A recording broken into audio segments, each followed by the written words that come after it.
जयकारा शेरा वाली दा बोल साची दरबार की जय। आप सभी का फिर से स्वागत है हमारे चैनल पे जिसका नाम है डियर दीपिका। तो माता रानी के नवरात्रे आ गए हैं, तो आइए हम माता रानी के नवरात्रे में क्या करें क्या नहीं करें, कैसे उन्हें मनाएं, कैसे उनकी पूजा करें, कैसे माता रानी हमसे खुश होंगी, ये इसके बारे में बात करते हैं।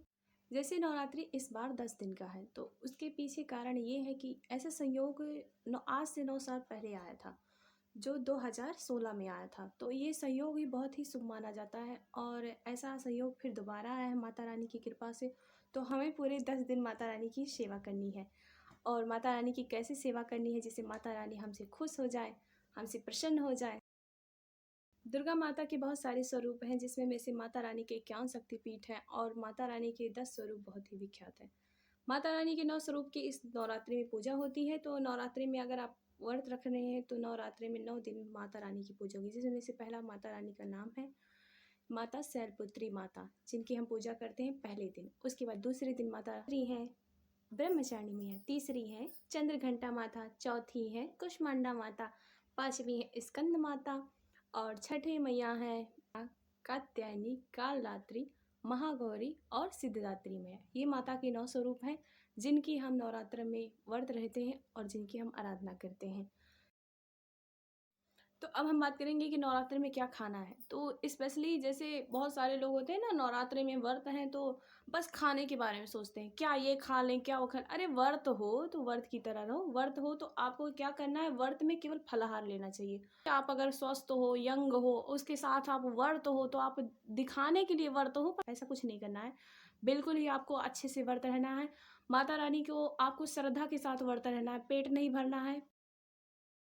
तो अब हम जानेंगे माता रानी के कौन सा वो मंत्र जपना है जिससे माता रानी को हम नमस्कार भी कर सकते हैं, प्रणाम भी कर सकते हैं, उनको अपने ऊपर कृपा करने के लिए आग्रह भी कर सकते हैं। तो वो मंत्र ये है, ओम सर्व मंगल मंगली शिवे सर्वासात्के शरण्यत्र्यंबके गौरी नारायणी नमस्तुते।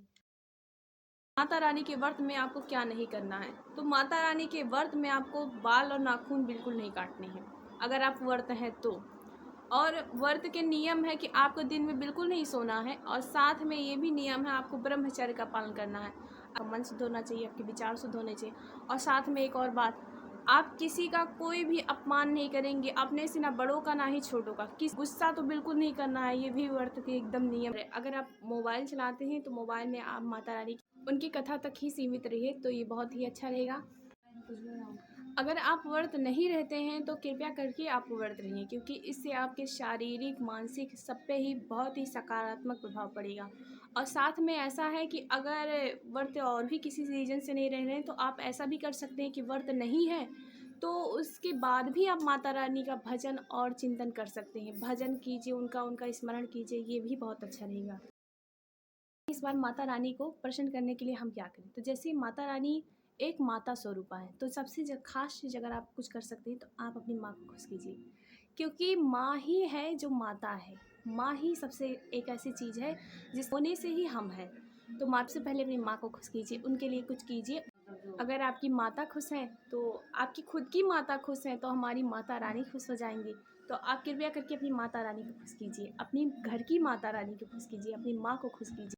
और आप ये भी कर सकते हैं कि जैसे आपके आसपास कोई ऐसे हैं जो बहुत ही लाचार हो, तो मदद की ज़रूरत हो, तो आप उनकी भी मदद कर सकते हैं। और तो एक दिन माता रानी का जागरण कीजिए, माता रानी को मनाने की प्रयास कीजिए।